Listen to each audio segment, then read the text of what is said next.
السلام علیکم ورحمۃ اللہ وبرکاتہ۔ میرا نام آصف ہے، میں رینیوبل انرجی انجینئر ہوں۔ بائی بورن میں مسلمان ہوں، اور الحمدللہ بائی ریسرچ بھی میں مسلمان ہوں۔ کچھ ویکنیسز آئی تھی کچھ سالوں پہلے، وہ مجھے اتفاق ہوا پڑھنے کا یو کے اندر، اور وہاں پہ میں اپنا مائنڈ جو ہے وہ کلیئر کر کے گیا تھا، کیونکہ اگر میں یو کے میں پیدا ہوتا تو ہو سکتا ہے میں کرسچن ہوتا۔ تو یو کے گیا اور وہاں پر کرسچنس پہ بھی ملا اور ڈفرینٹ ریلیجن لوگوں سے بھی ملا، اور ناٹنگھم اسلام انفارمیشن پوائنٹ کے تھرو میں نے دعوت بھی دی، ان سے ملا، اور جس طرح سے ڈیبیٹس ہوئیں، آپ کی بکس ہیں، احمد دیدات کی بکس ہیں، انہوں نے بہت ہیلپ فل کی، اور جب کرسچنز اور ڈفرینٹ تھے وہ بے بس رہ گئے، تو میرا یقین اور پختہ ہو گیا کہ اسلام اور قرآن کے علاوہ اور کوئی مذہب حق نہیں ہے، یہی صرف حق ہے تا قیامت تک، کیونکہ ان کی بے بسی دیکھی میں نہیں دیکھی وہیں پر۔ لیکن کچھ سالوں پہلے سر ایک شخص ہے، وہ بھی آئی پی سی سی احمد دیدات کے اسٹوڈنٹ ہیں، انہوں نے جو ابھی کلیم کیا ہے، آپ چاہیں تو میں اس کا نام بھی لے سکتا ہوں، انہوں نے کہا ہے کہ قرآن کی جو لٹرل میننگز ہیں جو عربک ہیں، عربک میں آپ جب ٹرانسلیٹ کرتے ہیں تو اس کی جو لغت ہے اس سے ہی آپ کو قرآن کو انڈرسٹینڈ کریں۔ آپ جو تفسیر دیکھتے ہیں یا پھر کچھ حدیث ہیں، اس سے آپ اگر دیکھتے ہیں تو وہ قرآن کی انڈرسٹینڈنگ بالکل بدل جاتی ہے، جیسے کہ وہ کہتے ہیں کہ تورات جو ہے وہ موسیٰ علیہ السلام پہ نازل نہیں ہوئی۔ تو میرا کوشچن یہ ہے کہ پوری کی فاؤنڈیشن ہی جو ہے اس نے ڈسٹرب کر دی ہے، کہ جیسے اس نے کہا کہ مسجد اقصیٰ جو ہے وہ فلسطین نہیں ہے بلکہ وہ پیلسٹائن میں ہے۔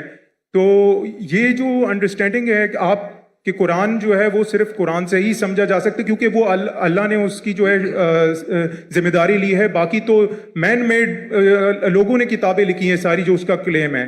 تو میری ریکویسٹ ہے کہ اگر آپ اس کو کلیئر کریں، اس انڈرسٹینڈنگ کو، کہ قرآن کو صرف اسی ٹرانسلیشن سے ہی سمجھا سکتا، کیونکہ اس کو قرآن نے وہ اللہ نے اس کی وہ لی ہے۔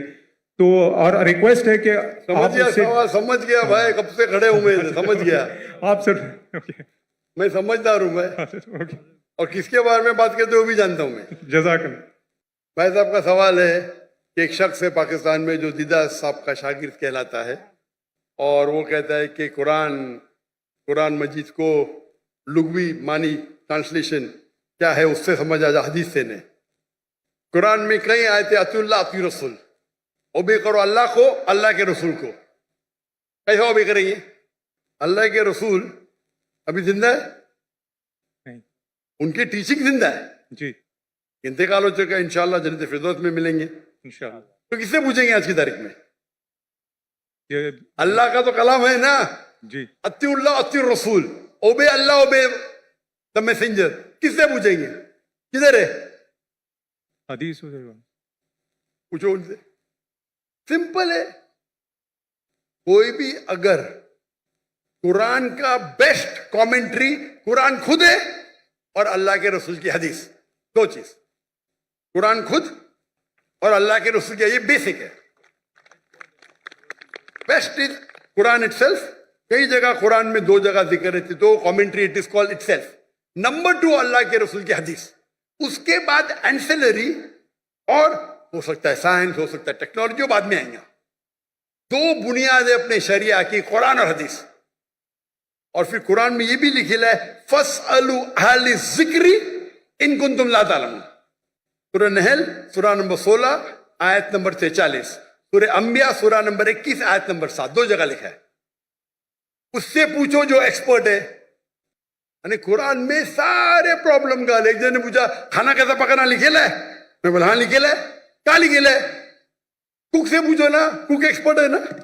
فَاسْأَلُوا أَهْلَ الذِّكْرِ إِن كُنتُمْ لَا تَعْلَمُونَ، وہ باورچی سے پوچھو بتائیں گے کھانا بن گیا ہے۔ تو قرآن ٹیلی گرافک بک ہے، تو باورچی سے بھی پوچھ سکتے ہیں آپ اگر آپ کھانا پکانا جانتے، برابر نا؟ جی۔ تو قرآن کے اندر گائیڈ لائنز دیے گئے، best is Quran it self, number 2 صحیح حدیث، اینسلری بھی ہو سکتا ہے۔ مثال کے طور پہ آپ ایکسپرٹ سے پوچھ رہے، آپ سائنس کا پوچھ رہے، اگر آپ لغا سے کچھ ملتا ہے آپ کو، تو ایک ہوتا ہے کہ قرآن کی تفسیر تھرو قرآن، نمبر 1، ایک قرآن کی تفسیر تھرو حدیث،